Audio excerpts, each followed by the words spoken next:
Hello, everyone. Hope you're all doing well. So let's see what's going on here.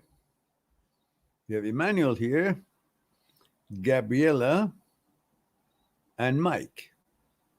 And thank you for all that. And Emmanuel says, actually, he sends a super chat. And thank you for your support of the channel, Emmanuel.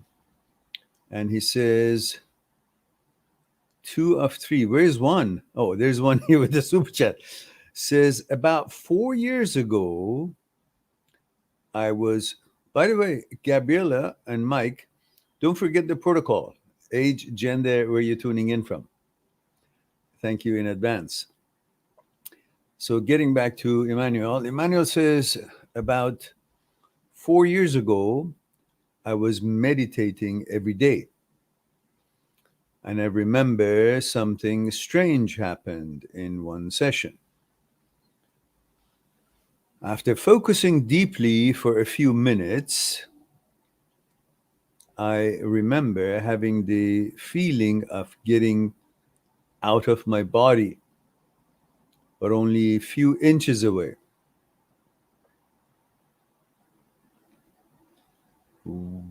I was not thinking, it was happening in real time. It was as though my soul left my body for a few seconds. Do you think I had a small astral journey? You might have, unless the previous, just before meditating, you had a few puffs of the marijuana or a few drinks. If not, then probably that could have been astral body experience, which I'm sure you enjoyed it thoroughly. Were you able to see yourself back, like see yourself where you were while you were out? Um, let me see this.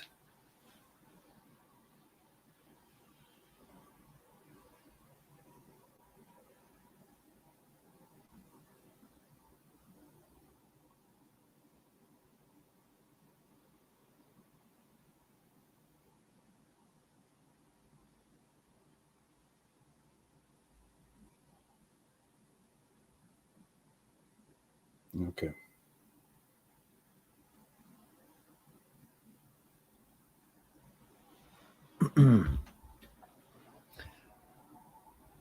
So we have Mike Levy, 44 male US. Thank you for that, Mike. Mike, I think we had this conversation before, didn't we? US is a big place. From one end to another is like 5 hours of flight. Where in US? And Gabriella hasn't responded to us yet.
Hmm. And Emmanuel says, of course, I was not smoking. Okay, good.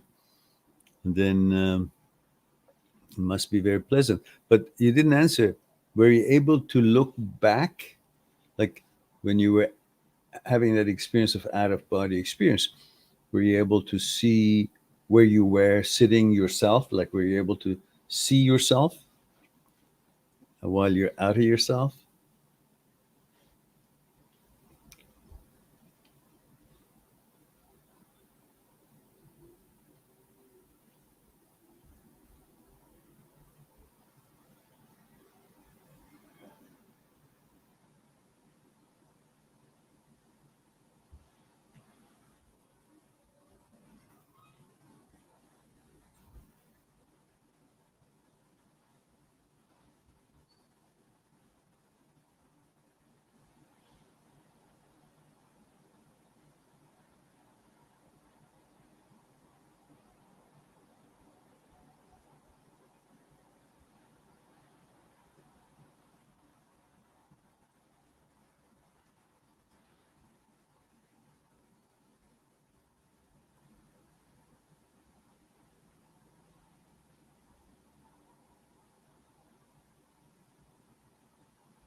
Well, Emmanuel says, unfortunately, no. It was just a few inches away. Maybe if I had continued meditating, it would have happened. Emmanuel says, what exactly is an astral journey? Astral journey is astral projection, which is when the self leads the flesh. So, in other words, this is in confirmation of what I've been talking about when we talked about the subject of OCD and um, subsets of OCD. There is a me, there is a brain, there is a body. In astral projection, is when the self, the me, the soul, the me, separates itself from the flesh, from the body, and has experience. It's like taking a vacation without leaving your home, and it looks back at itself where it's sitting or laying down. The self that is outside the flesh looks back at the body, and it can even go to a different country while you're here. So the consciousness is connected to the collective universal consciousness. So it's pretty much is when the ocean drop rolls back into the ocean, and regardless of where it is and what part of the shore it came back to the ocean, it suddenly becomes the ocean, which reaches all corners of the ocean in a moment, in a given moment in time.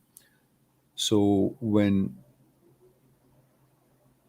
the self separates itself from the flesh and in the form of consciousness, is suddenly is like is rolled back into the source that it came from, which is the universe. And as soon as it touches back and connects itself with the universe, it is now not part, it's the whole universe on its own. In other words, as a part of the universe going back to the source, it becomes the universe. That's why when you meditate, we used to say uh, that whole analogy of universe is a big circle sphere with endless radius. And when you do concentration meditation, you focus on smaller, smaller, smaller around the earth, smaller, smaller around your town, smaller, smaller around your room, smaller, smaller around you, smaller. You and universe become one. And then you say, universe becomes I am. It's a funny way of saying it, but universe becomes I am. In other words, you and universe become inseparable, the same, because it is the same source. You're made of the same thing. So you enter back into the source, and therefore there's no separation between you and the source. That's pretty much what happens when, in that exercise in that university, that student could not lift me up when a second before could easily lift me up. When the consciousness becomes one with the consciousness of the universe, which is collective consciousness of the universe, then there's no separating. Then the whole power. That's why it can do miraculous things. Some people can do. That's because they are in tune with the resonance of the universe as a whole, which is the creator and facilitator of many things that we, when we're separated from it, cannot do. Pretty much. So that's pretty much all I have to say about that. And we have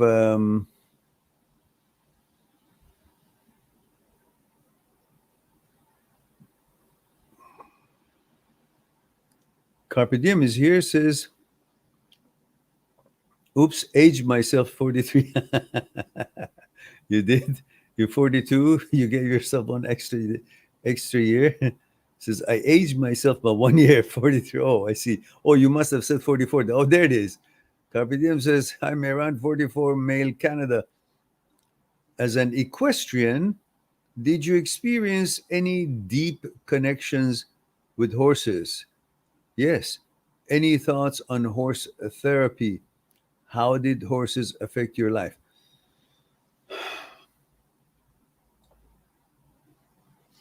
It's the one sport that it needs continuous communication and harmony with what you're actually experiencing and putting to work that sport, that is living being. For example, if you're playing tennis, you have a racket in your hand. You learn the moments, you learn the positioning, you learn the momentum and angles and all that. And you learn how to maneuver it, angle it, and then you use it. But in horseback riding, you can't make the horse other than by signaling the horse, communicating. So together, you got to be in complete sync and communication. So you learn that how important proper communication is, and the energy that flows must be one. Uh, and you learn no conflict, no anger, because every one of these interferes with the energy that the horse is actually extending to the nature. And if you become angry, the horse becomes angry. That communication extends to signals, sound, and energy, not just movements.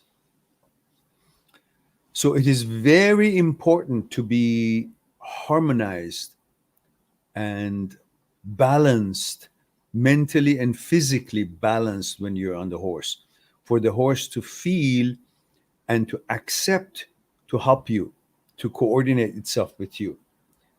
At the same time, you're keeping your balance and your mental balance and physical balance and proper technique, while you're also signaling the horse what to do and how to keep its balance by creating that calmness while alertness and proper positioning for what needs to be done in that competition. I remember in one of the biggest competitions that I had in my life, which I happened to win the first place in that very important and difficult competition.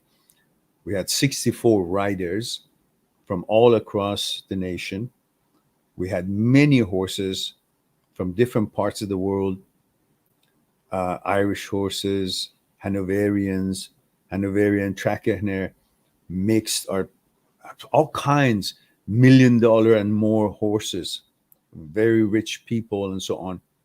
My horse was just a local horse made in one of the villages in Iran, had no bloodline of these very well-known bloodlines of Hanoverian Trackerner, this and that, so forth.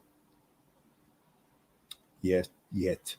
And my horse was 18 years old, which in horse age is very old. So 64 riders, and in one of the most difficult jumps is when the horse has to go under the obstacle and come up. In other words, it's not an oxer, it's not a wide obstacle that the horse will jump from here, from far over it. It's not like a box that is jumping over it. It's a one line, straight up fence that the horse, if it jumps too far, it's going to land here, or the legs or the hands will knock it down. And if it jumps too far, it can't go high enough. So it has to come all the way in here, and from here to jump up to be high enough to go over this straight up type of fence. And this was 6 of them. 1, 2, 3, 4, 5, 6, each one going higher and higher and higher and higher and higher. And between the two, one to the next fence, there were only down, 1, 2, up. So you jump over it, down, 1, 2, up, 2 foulées and up. So all of them were fixed for down, 1, 2, up. So this we had to do 64 riders. At the first run, only 34. I was number 64. Only 34 went through. Then the jumps went higher. Out of 34, 24 went through. I was number 34. Then it went higher. Out of 24, 12 went through. I was number 24. Then went higher. Then out of 12, 4 went through. I was last one, number 12. And then out of 4, it went higher. This time now it's about 1 meter and 70, something like that, centimeter, straight up, 6 in a row. So you make one mistake, you can't continue because there's not enough room. You got to come and start all over again. So the chances of not making it is very high. The only horse that went through that night was me and my horse. The only horse that went through was Haydar Baba, brother of Ali Baba. And so it was amazing. It was an amazing night. The jump offs took till after 1 a.m. Started at 8 p.m., went through 1 a.m. And it was like a stadium, soccer stadium. Mehran. It was an amazing night. So the reason I could do that was not because I was trained and the horse was an exceptional horse.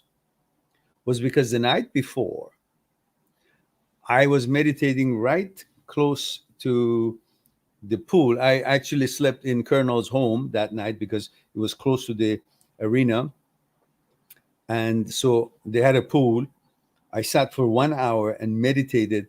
Sky was beautiful, nighttime in Tehran, skies full of stars. It was beautiful weather. I meditated for 1 hour, totally imagined how it's going to go the next day, about the feeling of it. Still didn't know the parkour, how it was, but we knew it's going to be straight through. And then when I sat on the horse the next day, there was no separation. It was me and horse were one. All throughout. Haydar Baba and I were just one. No separation in feeling, no separation in signals. Totally unified. And that horse, which had done great things in its career, great championships in his youth, again, one more time. I think that was the last time. There were a major national championship. And not all of it was because of his abilities or mine. It was all because of the unity of the rider and the horse. And that unity works a lot. Nobody fouled up the other one's balance, directions. My posture would give him a different signal if I didn't have the right posture. Extra moves, none of that was there. So we were just super duper, super Saiyan. Very harmonized. It was an amazing feeling. So that whole feeling is a big part of successful negotiation of what you and the horse want to accomplish.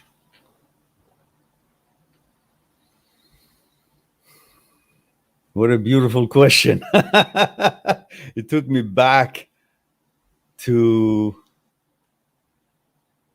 when I was 21. 21. Amazing. And then right after, about 2 months later, a month later, we went to steel melt in Isfahan when we had international riders. Jean-Michel Gault at the time and his buddy from France, they were gold medalists, Olympic gold medalists. They had come and they were given the best Royal Society horses available to them. Again, Haydar Baba and I went, but Haydar Baba was really it was tense because the trucks that they used to bring horses from the capital to Isfahan, 800 kilometers away, they were army trucks. They were not horse delivering trucks. So his hands or feet somehow all through that road where he was tense. For the first time in the middle of the arena, he reared up. He knocked down fences. and he reared up. He was not happy. So I got kicked out on that round. So then Colonel said to me, go get Blackjack. Blackjack was a pony, small horse. And it was so small that my legs were a little bit longer than his stomach.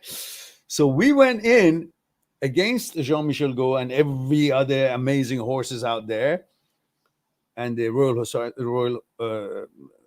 Horse Society horses, Royal Stables, that they were riding on.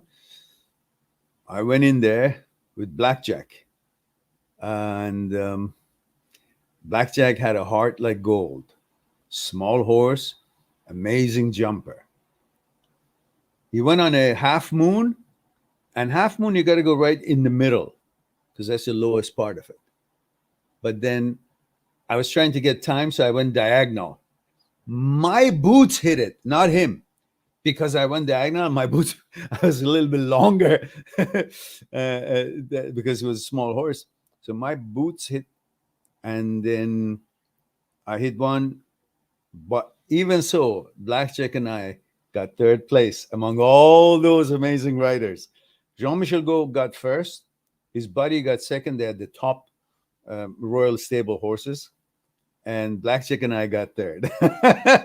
We got a trophy this big. And I don't know, that's what it was. But it was a good experience.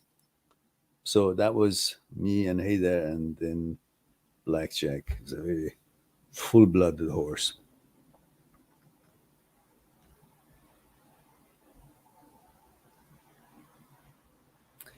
Karidiam says, thank you for sharing your story and experience. You're quite welcome. It was pleasant talking about it. Mike Levy says, do you miss your horse? It wasn't my horse. It was Colonel's horse, Haydar Baba.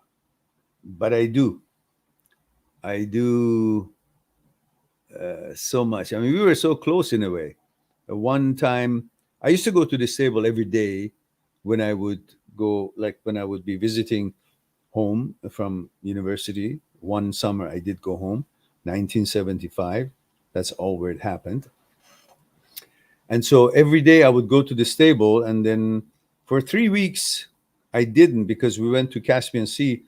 My father had a beautiful villa there with acres of orange trees, and it was just amazing. And then overlooking the ocean, Caspian Sea. So for 3 weeks I didn't, and then when I went back to Tehran and home, and then I went to the stable, I usually would call his name when I would enter. Stable was a large, long one. I'd call Haydar, and he would bring his head out of the stall and would look at me. This time, about 30 meters away, I called Haydar. Haydar didn't answer. I called again. Finally, I called again while I'm walking toward him. He brought his head out and started rumbling, like, what the heck? Where the heck have you been? What's the matter with you? You haven't come to see me. So we had a time. And one time, just my relationship with Haydar, one time I had a little difficulty, kind of a,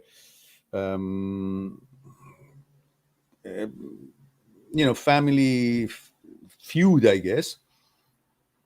So I left our old home, and my dad had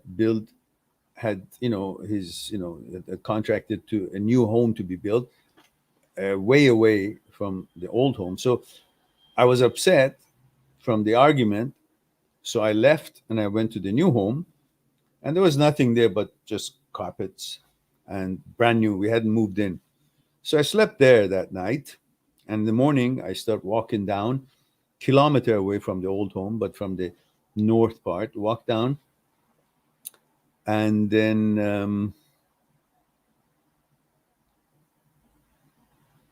I don't know what the story was I was to tell you. Oh, yeah. So then I was upset for some reason. Maybe that wasn't the story. But anyhow, I went to the stable, and I was sad. And I was sitting at Haydar's right in front of where he would eat. Went up on that little thingy, and he would eat, and he had his salt rock there, and I was really sad. Um, I'm telling you, I kid you not. He came in, put his head where I was sitting up, and his head was same level as my legs was sitting, and I could see tears coming down from his eyes.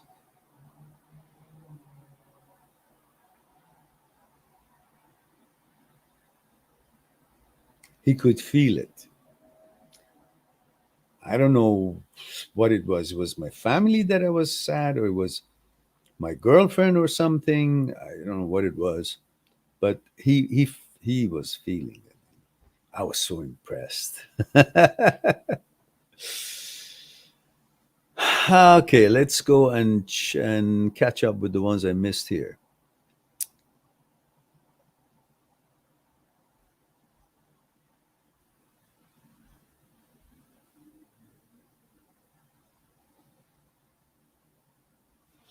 Jacob Harvey said, "Thanks for your videos.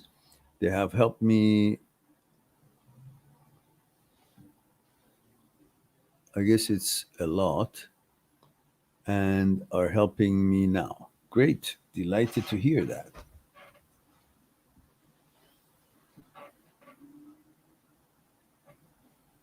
Yeah, a lot.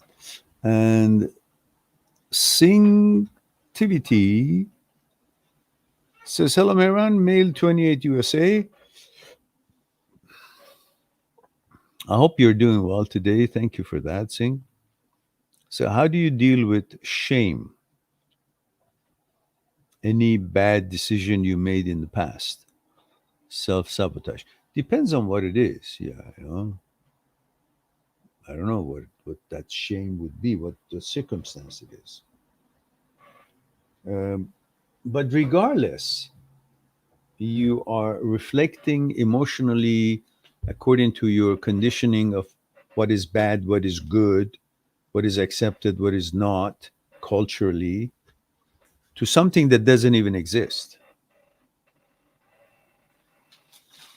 You are feeling, putting yourself through a certain kind of a emotional reaction based on what is programmed to be expected or not, conditioning of your consciousness. And who says that's correct?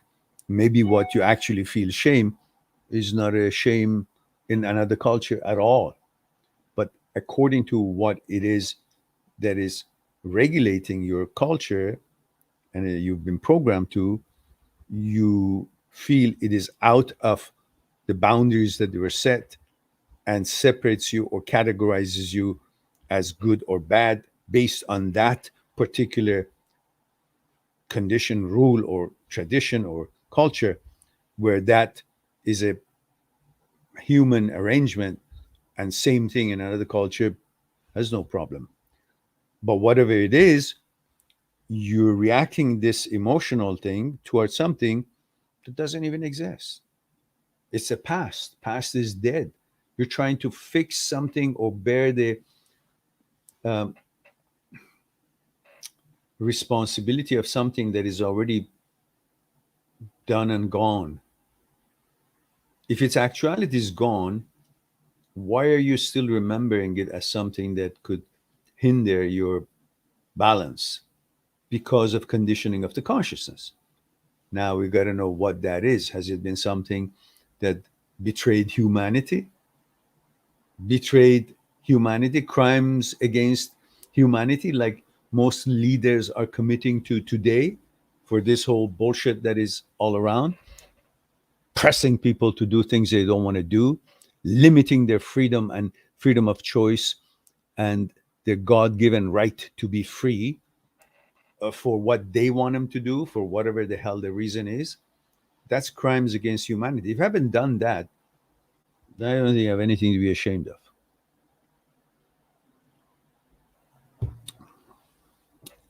All right.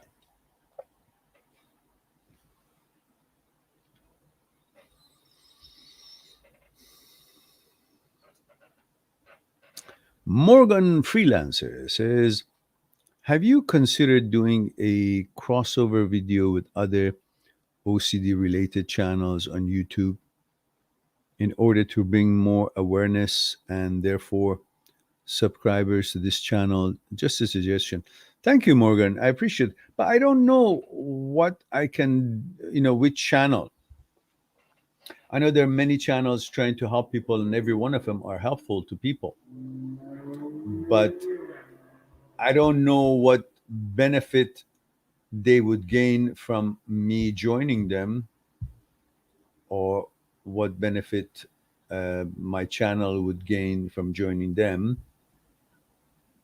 So I'm not sure if that is something that would help people more than each channel individually trying to help. If there was a panel and they would invite me, by all means, why wouldn't I? But there is no such thing. I mean, people are perfectly capable of finding all these helpful channels, and I'm available here, 3,000 videos. I'm sure they can find me. And I'm not sure if among the OCD channels, if I have lowest or highest number of subscribers anyhow. So I don't know how it works. I'm more than happy to find a way to reach more people, help more people at all time if there is a synchronized effort. Morgan Freelancer says, male 28, Ireland. In the video in the university where the student couldn't lift you up, can you explain how you did this? Yeah, I have explained that. It's very simple. If you consider mind and body has a center of gravity point where if we just discount the legs, weight of all objects on this planet are naturally fallen on their lower side. In other words, towards the ground, supposedly gravity. But whatever the reason is, weight of all objects on this planet are focused at their lowest point. So when you let it go, this falls down. And sometimes falls really down. You lose it. So let me go get it.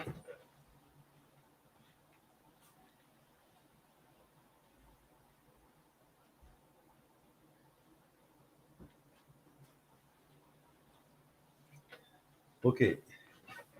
So, and then extraordinary amount of gravity. So if you hold it up, it falls down because the weight of all objects on this planet, the way it is set, gravity, focuses on this, concentrated on its lowest side. If it was up here, it would let it go, it would hover, but it doesn't. And our body is also an object. So its weight is concentrated at its lowest point. And lowest point of the upper part of the body, forget about the legs, because we would do this exercise sitting down, says on your knees on the ground, on the floor. So if that is the case, let's say, then the weight of upper body is focused at its lowest point. And the lowest point in this case is about 20 centimeters lower than the navel. That's pretty much where the center of gravity of the human being is physically. And judo talks about it a lot as well. And in Aikido, we recognize that's where the weight of body is focused. Now, mind, however, is not, it's different. So if we try to coordinate where mind is focused and where body is focused, then we have coordinate the mind and body. That's when we become one with the universal energy. That's like rolling back into the ocean, that drop that is separated from the ocean. When it's coordinated in mind and body, it kind of rolls back to the frequency of the universe and becomes one with the nature itself, which then becomes difficult for anyone treating it as a separate entity, because it becomes part of the universal. Hard to lift it up. I've explained it in much more detail. The explanation would take about maybe half an hour, I think, if I want to go through it. So in short, you coordinate the mind's focusing point to be the same as the body's focusing point. In other words, it is not possible for the weight of the body from 20 centimeters below the navel to change itself and come and focus here. But the mind can focus anywhere. So we ask the mind to focus its thoughts, focusing point, where the body's weight is focused. When those 2 points become one, the focusing point of the mind and the body, that's when you manifest that power that we talked about. I have a very clear explanation in the book, Me, My Psyche, and I, and also in other videos about it, which you can search for it and get a full explanation of it.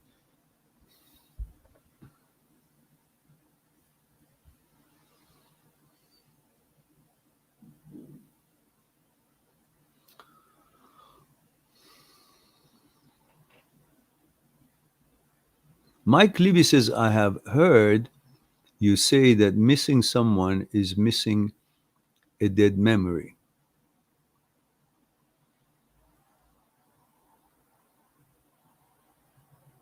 I believe something is missing there in all the missing.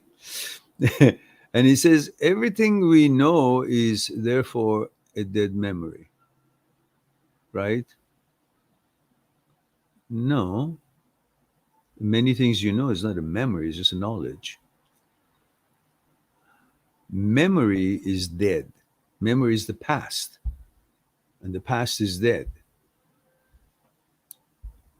So memory is the death of the past. That's what I have said. It says last year or yesterday. Oh, it says last year. Is that what I said? Yesterday, and the room we just passed through are all dead memories. The events that happen in it, yeah. Let's see what you're trying to show here. And Mike says, so how do you move on from dead memories? How do you move from that room to this room?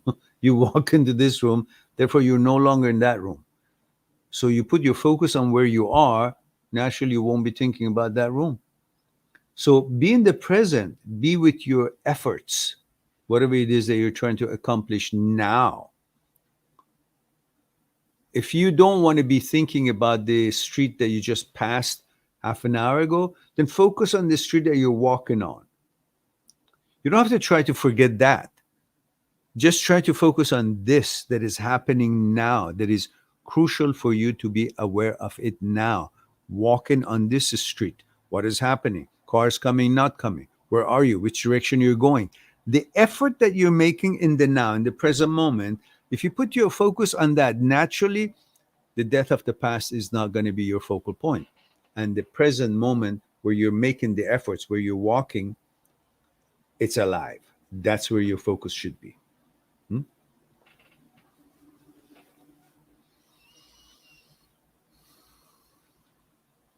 And says, so how do you move on from death of the memory? As I have heard you say, you do not miss the person, but the memory of the person. No, I didn't say that. I think somehow this is what you understood of what I said that. I say you're not missing the person. You're missing the order that you had created with that person, the energy that you have put in there, the interaction. So replace those interactions, replace the order by bringing more attention to yourself about things you want to be interested in, things you want to accomplish now, and bring your focus to that. Then naturally, you would be recreating what your mind needs to find security in it, which is order, routine. And because your relationship with that partner is broken, you're not able to continue the mechanical process, the stuff that you used to do together or singularly, but as a couple. And therefore, that not being able to do all those things that you used to do has broken the rhythm of your day, which is the order. And since the mind finds its security in the order of life, in the routine of life, in being busy and occupied with things that you're supposed to be following according to what you have created, then you will be missing, since you're not able to create that order, then your mind cannot find security. That's why then you're uncomfortable until you find and create new order in life.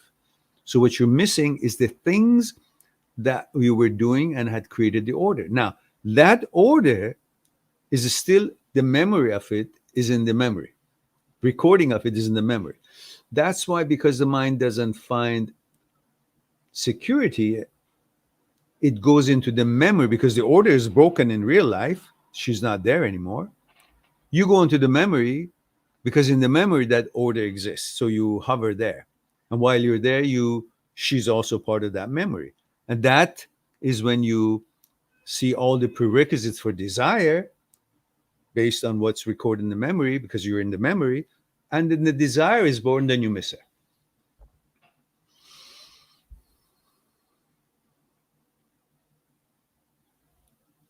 And so he says, is it ever possible to actually miss a person?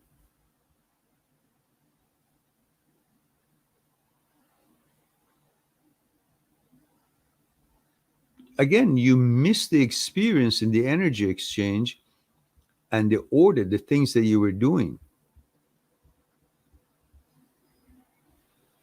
And naturally, you could miss the energy of that person. Yeah, sure.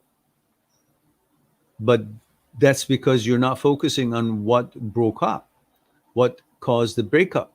Because when the breakup happened, that means there were discrepancies and conflicts and divisions. In the conflicts and division, that energy that you're actually remembering was not there. The energy that you're missing and remembering of that person was when the things were hunky dory. But when the breakup happened, there was nothing hunky dory about it. But you're not focusing on that, which is the actuality and the result of the relationship, but you're bypassing that and going to the part of the relationship that was very pleasant. And that energy is you're missing, and then you're mixing it up, thinking, I'm missing the person. But that person that you're missing is not the person that you broke up with. That used to be her with that energy. When you broke up, she wasn't that person that you missed the energy anymore. She's a different person. Her consciousness changed, time has passed, and you're not focusing on her actuality. You're focusing on the memory of you have from when you guys met, when things were hunky dory. And that's why it makes it difficult for you to move on, because you say, how can I live without her? Well, that what you can't live is no longer in existence. That was way back. What you got to focus on, if you can live or not, is the one that actually broke up with you, with her attitude, her manners, the way you guys were interacting, how things had progressed, and how things had gone the way that you no longer were interested, one or both of you.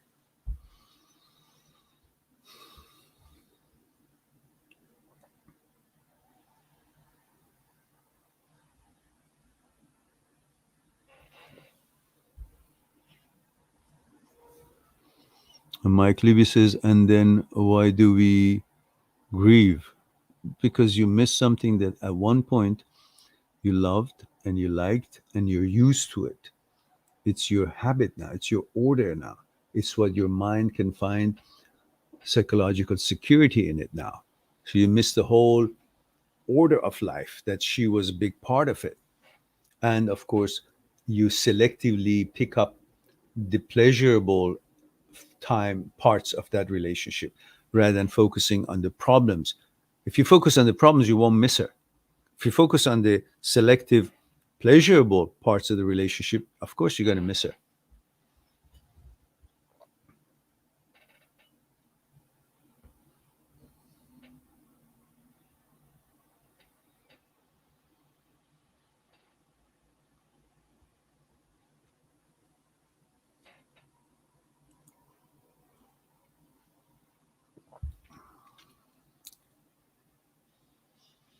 Mike says, do you miss your horse? I don't think of him much, but when I do, yes. Miss the interaction, but I can't. I hardly think about it because there's so many other things that you're trying to accomplish. And life is a dynamic movement, and there's so many challenges, so many things that it supersedes your need to be thinking about, something so pleasant as the experience you had with your horse.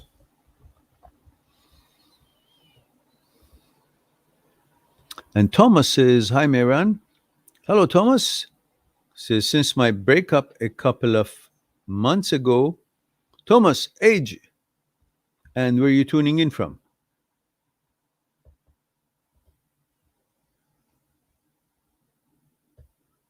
Mike says, pardon if I had jumbled your words. Thank you for clarifying. You're welcome. Thomas says, since my breakup a couple months ago, I just recently started to go out with new girls. 27 Florida. Thank you for that, Thomas. They are nice and all, but things don't feel the same. Of course not.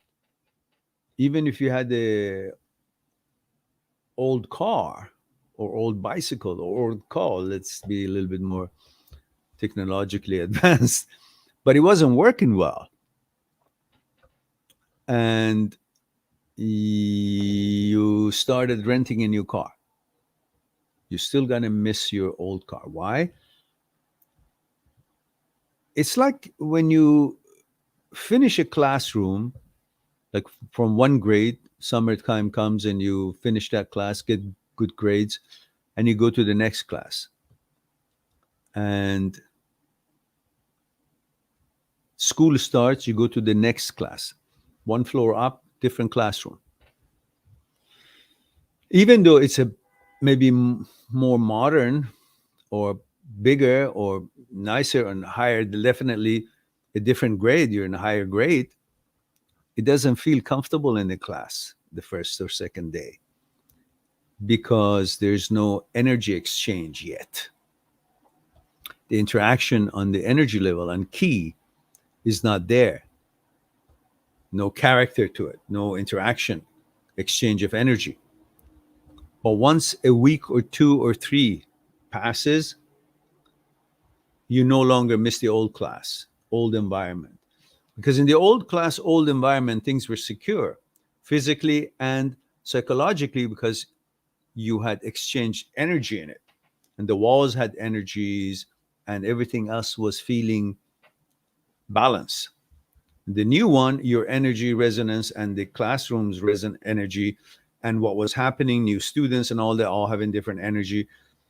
Everything had to now find its place and find its balance. That would take time. Same thing with the new girls.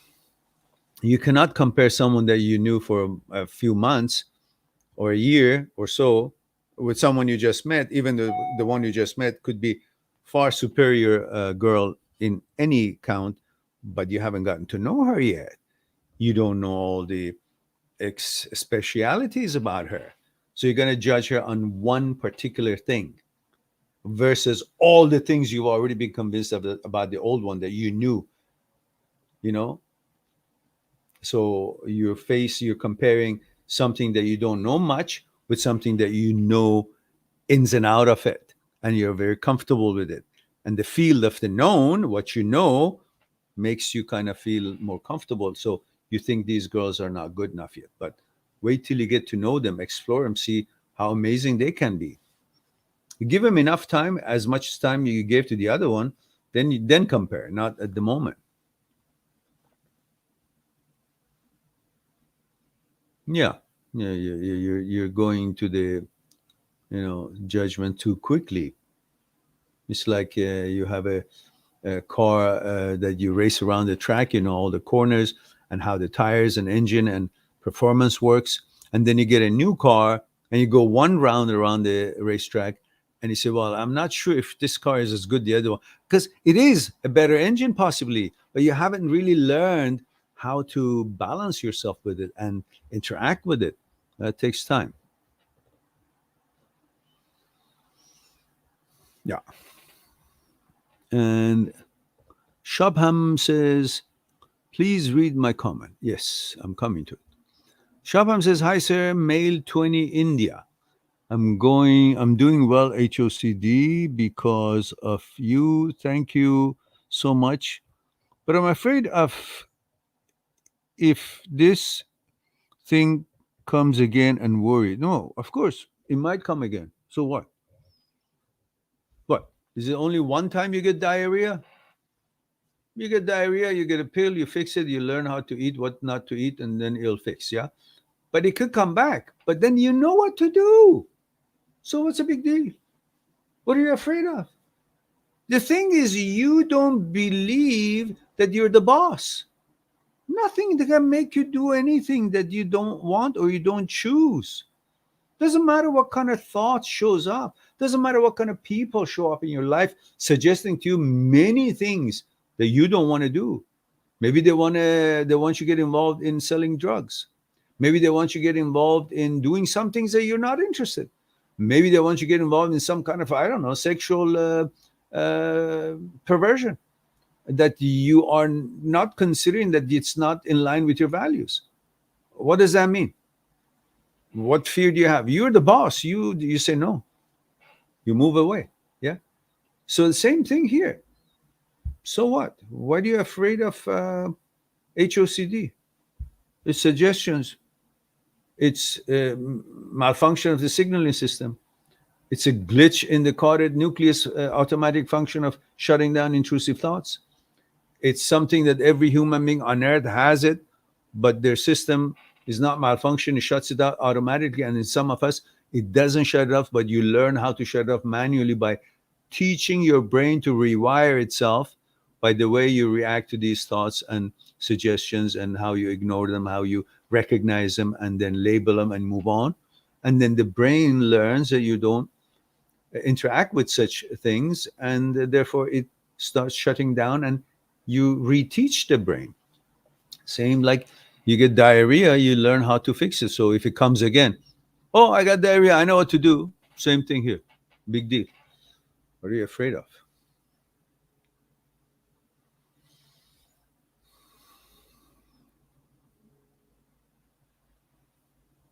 All right.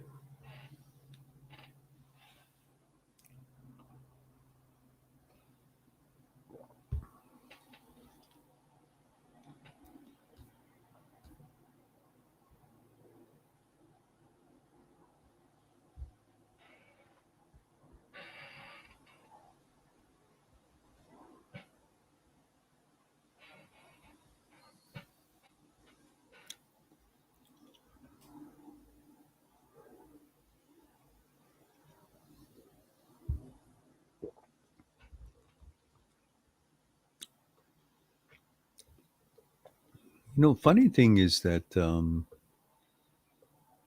I wonder why there's only 7 people here. You can see what I'm saying. Oh, sorry, 8. Oops. You can see what my concern is. I mean, why nobody sees it, or why is it that they're not here? I mean, North America, we have what, 260 million people, at least, just 2 places. If you consider all other parts of North America, we've got a lot more. But English speaking countries, at least is 260 million people. I'm sorry, 360. 360. So out of 360 million, there's something wrong. That only we have 9 people. There must be something wrong. It's something I'm doing wrong. I don't know what I'm doing wrong. Even if the bell was clicked by my own subscribers, 23 plus thousand people, it should be more than 9 or 10. Maybe I should be talking about this, because since I start talking from 7, we're to 10. So I don't know what's going on. And Shabham says, okay, thank you for your advice. I'm going to be the who I am. Good for you. You're the boss. Nothing can make you do something or change something. You shouldn't be afraid of anything that comes through your brain. You know, it's your brain, but its function is not yours. Its thoughts are not yours because it makes thoughts on its own. So if you separate brain from you and the thoughts the brain makes and the thoughts that you make, then you will be realizing that none of them are relevant to you, irrelevant to you. They can do and think and whatever they want, just like people saying things. You don't have to listen to them because they're outside of you. And the brain is mounted on top of your head, but is outside of you because it has certain capabilities of making thoughts. And those thoughts have nothing to do with you. But the brain is very powerful, wants to make it look like that it's the boss. So he just wants to convince you of something. Just tell him, fuck off. Laugh at it and go on. Say, I'm the boss. I'm the only person that can make anything become actual or not actual. I choose whatever thought it is made. I choose to let it fall by the wayside or give it a chance to consider it anything. And in these sort of things, I don't consider them. I just let them be ignored. That's it. No big deal. Don't have to be afraid of it. Okay. Oh, 12 people. Gee, I should have. I mean, we whopping 12 people. What can I say? How can I complain?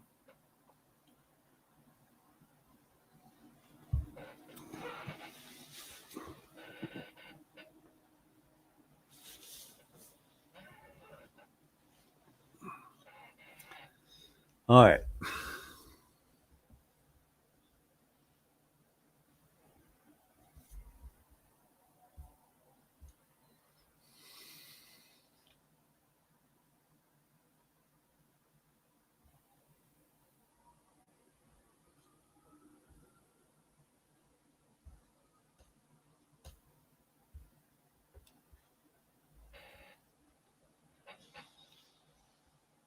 And Surya says, male 21 India says, hi, Meron, sir. Hello, Surya.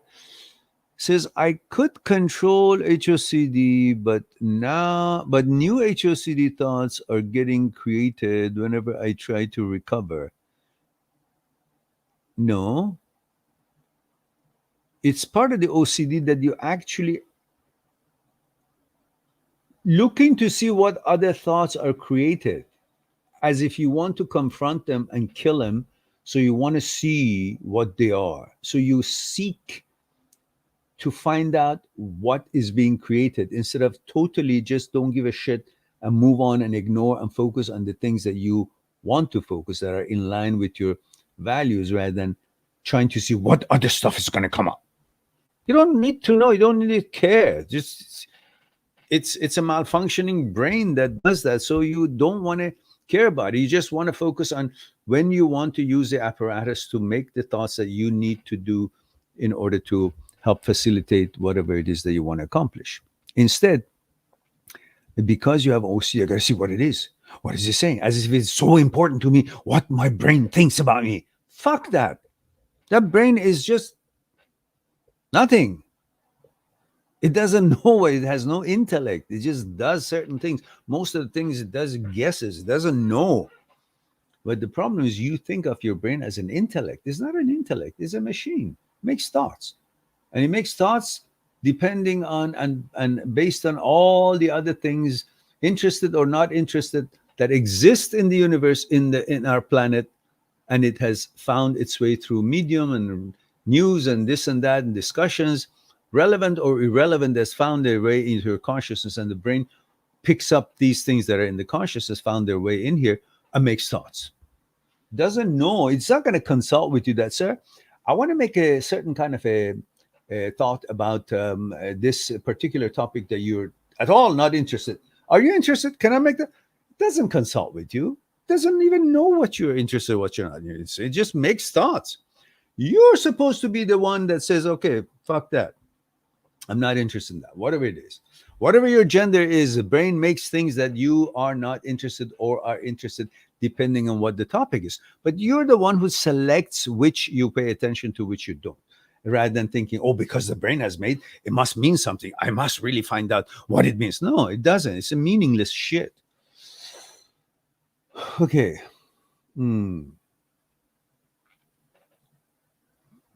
Says, for example, whenever I watch a movie, this HOCD changes my thoughts. But yeah, of course, that's what HOCD does. What did you think? It's just saying, it's like saying, okay, I have diarrhea, and whenever I move, I feel like, oh, I just gotta go poo again. I don't know what does that. As soon as I want to feel better, then it has nothing to do with you want to feel better or not. It's just the way diarrhea is. So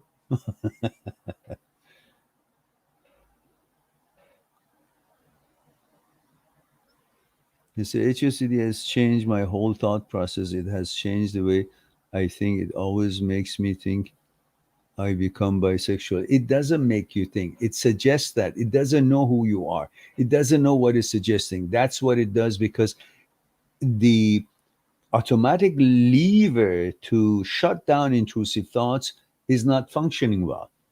Every human being on earth has intrusive thoughts. But we also have a mechanism in basal ganglia, part of striatum. There's a lever called a caudate nucleus. It's designed according to what's meaningful to you to shut down what's not in line with your values. But when it's malfunctioning in the signaling system, when the brain malfunctions in the signaling system, it doesn't do the job that is designed to do automatically. So then it's like the automatic gear shift of the car is not going on to the gear at the right moment. When the car is driving, it doesn't do the changing automatically as it's designed to do. So what do? It's like literally you got to get your hand on the gear and force it in. So it changes gear. Same thing with intrusive thought. When it shows up, by understanding and recognizing it, that it is an intrusive thought, not you, and calling it for what it is, that's an OCD, that's HOCD, not me. That's intrusive thought, not me. And then focusing on what it is that you're supposed to focus to accomplish whatever it is you set out to accomplish on that day, and ignoring this, having labeled it for what it is, recognizing it for what it is, and then moving on to what it is that you want to do. Eventually, the brain rewires itself because it sees that you're not engaging. And brain wants to get you engaged because brain finds security in occupation, in getting engagement, getting you busy, interacting with it. And when you ignore it, it gets the message and training that that's not going to get your attention. And eventually it trims its behavior back to what it's supposed to be, but you've caused it manually to rewire the brain. That's going to take a bit of a time, but that's the technique of it. One of the techniques. And then I've put the links of well-known psychologists who are specializing, among other things, in OCD and OCD subsets, such as Dr. Philipson, Dr. Jan Weiner, Dr. Schwartz, Dr. Owen. And you can look at their links and videos and educate yourself about it, and then you'll know what to do. Otherwise, it's not the brain telling you and you're supposed to listen. Who the fuck is a brain? It's an organ. It's not an intellect. If you haven't watched the video I've made, You're Not the Brain, which is based on the research Dr. Egnar did, based on the research of Dr. Experiments that Dr. Sperry, Dr. Penfield, Dr. Libet, and Dr. Owens did, it shows you clearly that the modern science have proven beyond a shadow of doubt that there are aspects of you and the mind that the brain cannot even reach, let alone change you in any way, shape, or form. So you can clearly see the separation between you, brain, and thoughts. By the experience that these brilliant surgeons, neurosurgeons, and neuroscientists have done, you can educate yourself about the separation of the brain. And in many of my videos, I've proven to you, beyond the shadow of the doubt, that there's a separation between brain and you. There was a you before the brain was added to you the way it is. We had reptilian brain and the stem brain until 40,000 years ago. And the development of the sophisticated brain comes out with the curses, which is malfunctioning. Like anything else that malfunctions, especially electrical things malfunction. So you got to educate yourself. This is a long thing that I can go for a couple of hours, but we don't have time here for that as much as we have already. So,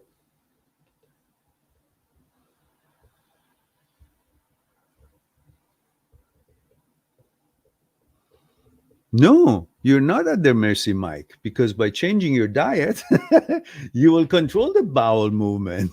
You will teach it not to behave that way. By knowing how to treat it, then it will fix itself. So eventually, it will learn and it will rewire itself. Atif says, hey, Miran, 39, male, New York City. Says, my ex from 3 years ago calls me every 6 months or so and leaves minute long voicemails without her talking. I blocked her the other day. I just wanted to know your thoughts. I never picked up, but I do think about those calls. But I'm strong and never have the desire to call. What the heck does she do? Every 6 months or so, she calls and leaves minute long voicemails without her talking. So who's talking? Nobody? She's nuts. Ignore that one. That's for sure. No thoughts on that. You're just doing fine. Just ignore it. And don't, but the thing is, you're waiting for a minute to see what comes out of it. It's kind of either she's curious or she wants to, I don't know, somehow influence you in some way. Just don't fall for it. Just see that's what it is, and there's nothing in there. Hang up. Don't wonder about it. Don't wonder about it.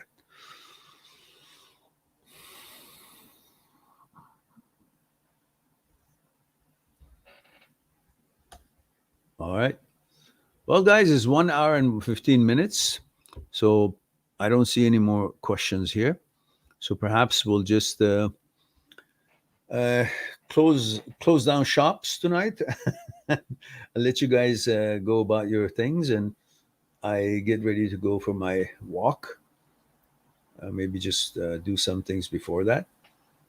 And then I guess we'll have another what is it, live stream, long stream, live stream, while hoping. Come on, guys, promote the live stream or the videos, a channel in your social media, talk about it on chat lines or whatnot, and help this channel to grow.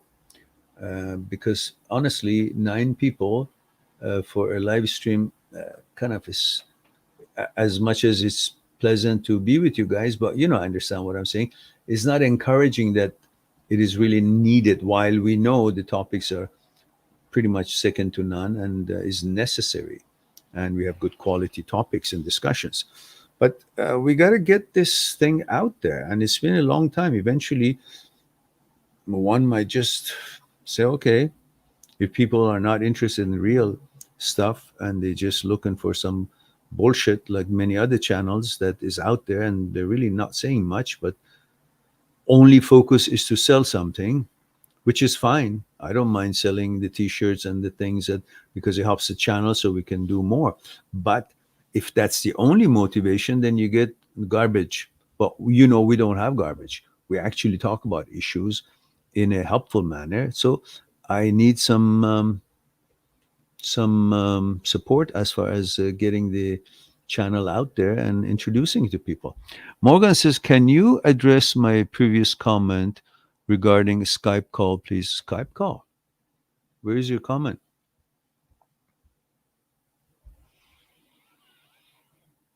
Morgan says, I may need to make an appointment first time with you soon. There is a significant time difference between Canada and Ireland, though, so I'm not sure what time to say. Oh, you select any time. Just select any time, because then you and I on back and forth Skype text before we actually have our session. We set it up to see what works for you, what works for me. But just choose any time there, regardless of what it is, just to complete the probe thingy. Don't worry about that. And then, just like any other client of mine, once I connect with you on Skype, then through text, we'll fine tune what day, what time works for both of us, and then what's available, what's open, and then you see if it works for you, then we'll set it up. And okay.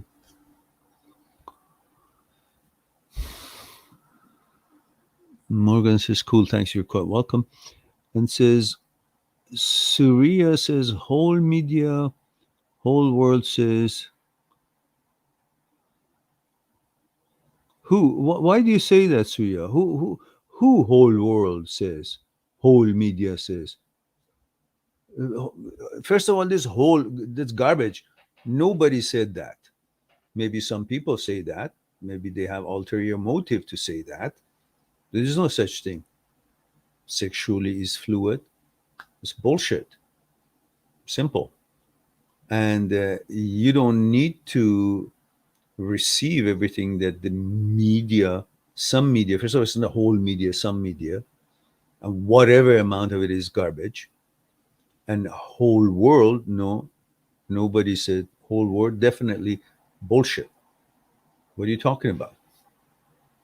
These are things that put into your head, and that's not true. A couple of places you've seen it, but they all have probably ulterior motives, because that's totally against biology of man. There's no such thing as a fluid. It's just garbage that some people with no scientific background come up with, and then brainwash people who are already going through some matters like OCD and substantive OCD, and then fall victim to it. So don't believe every shit that you hear.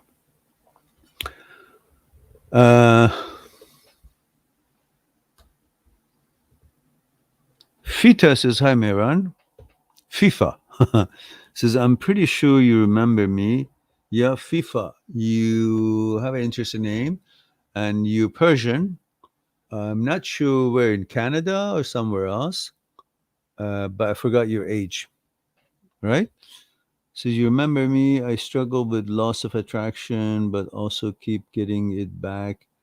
Should I start dating again? I feel like I'm throwing my high school years away. Of course you should start dating again. There's nothing wrong with you. It's, as I mentioned many times, many parts of our organs and our mind or body can malfunction, and we help it to recover. You're not supposed to give up on it. What do you give up on when one day your ankle hurts? Oh, I don't have a leg. No, it's hurting. So you deal with it, help it out until it recovers. You get diarrhea. Oh, I'm diarrhea. I can. Well, you help it. You learn what to do, what not to do until it heals itself. Body will heal itself. But in the meantime, you got to direct it and help it to rewire itself through your interaction with it, behavior with it, and you will. Yeah.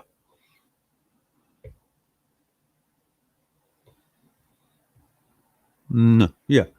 But when you date, don't try to prove to them that you are this or you are that, or you're not this or you're not that. In your head, there are these things that the brain says, oh, but you're not this, you're that, and all that. And then you try to get affirmation from her by telling her about, oh, I have HOCD or this.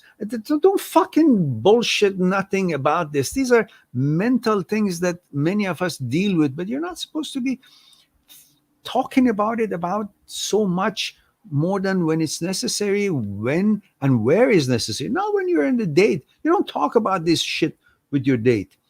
You just see what you can communicate with her, what things you have in common with.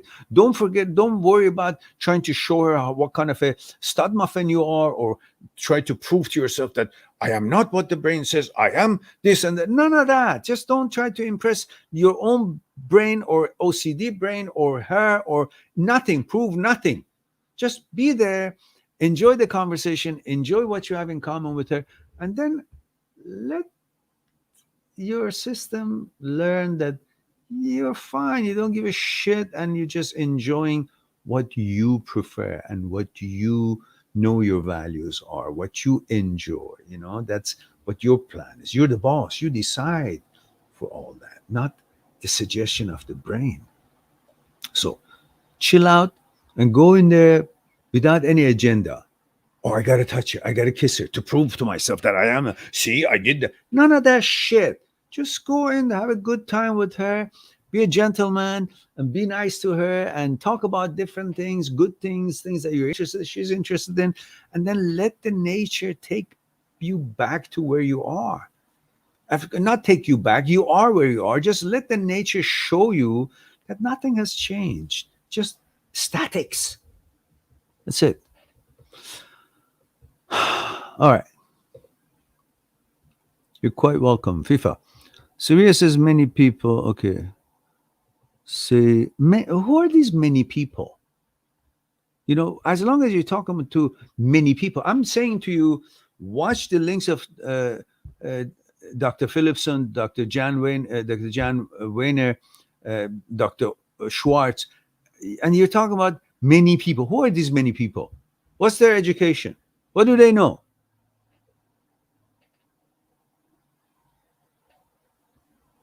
Yeah, some website and some YouTube video. That's your source of some shithead says stuff like that. Then you believe it because you're in the OCD mode. You have French call it a doubting disease. Of course, they say it in French, le doubting disease. So that's a time that you doubt everything, and you believe everything negative, because that's where the OCD is forcing you to pay attention to, and you doubt everything else. That's called doubting disease. In fact, every time that HOCD attacks, whatever it attacks you with, you're the opposite of what it is. You're opposite of the attack. That's how, otherwise, HOCD does not have a meaning.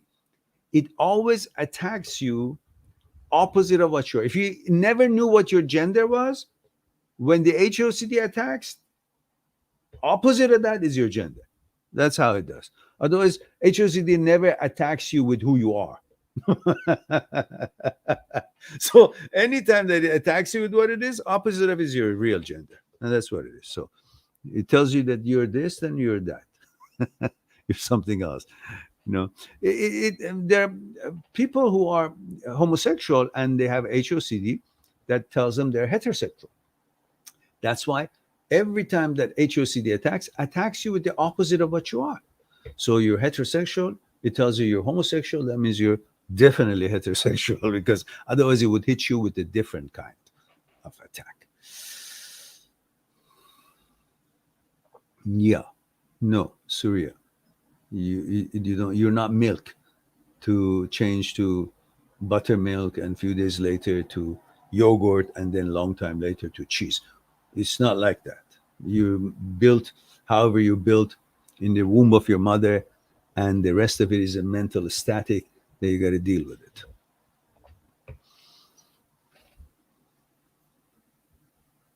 Brain is very powerful, can convince you of all kind of shit. And the old story says that there was this man who was a man like me and you, and was convinced that he was a cow. He would say, and he would go in the stable and sleep there and eat hay. And they kept telling him, listen, you're not a cow. No. Just believe. What? Was he a cow? Everybody could see physically. This was not just about sexual orientation, it was about physically. Because the static was telling him, brain is very powerful.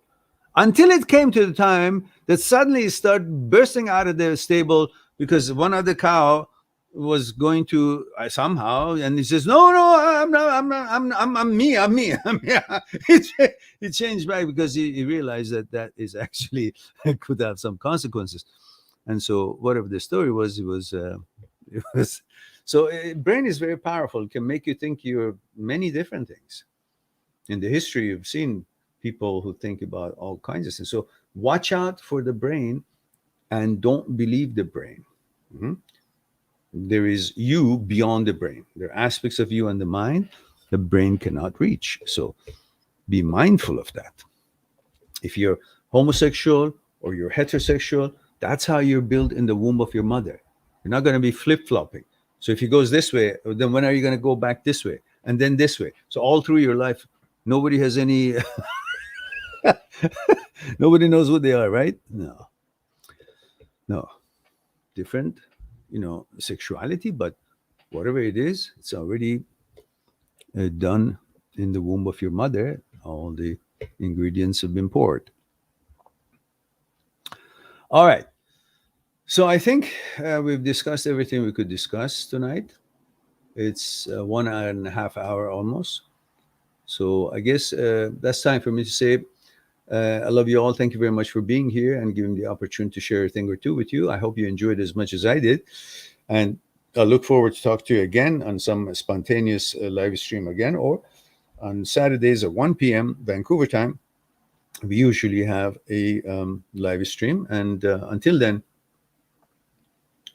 I wish you guys health and hope you'll keep taking care of yourself. Be good to yourself and to the others. I'll talk to you soon. Bye for now.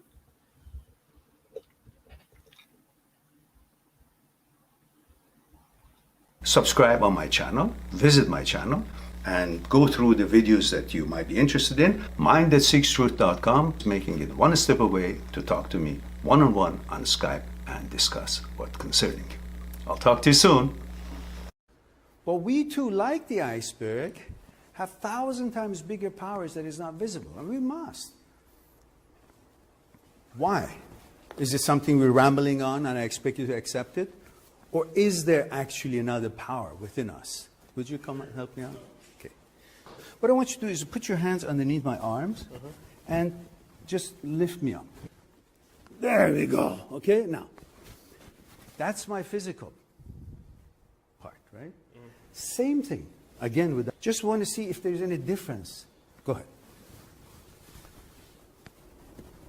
Now, go ahead. Now, this, go ahead, when you're ready. Go ahead. So you see, this is different than what he was doing, and I'm not really doing anything. You convinced? Yeah. So are you guys convinced that there is something other than, thank you. Yeah, Thank you very much.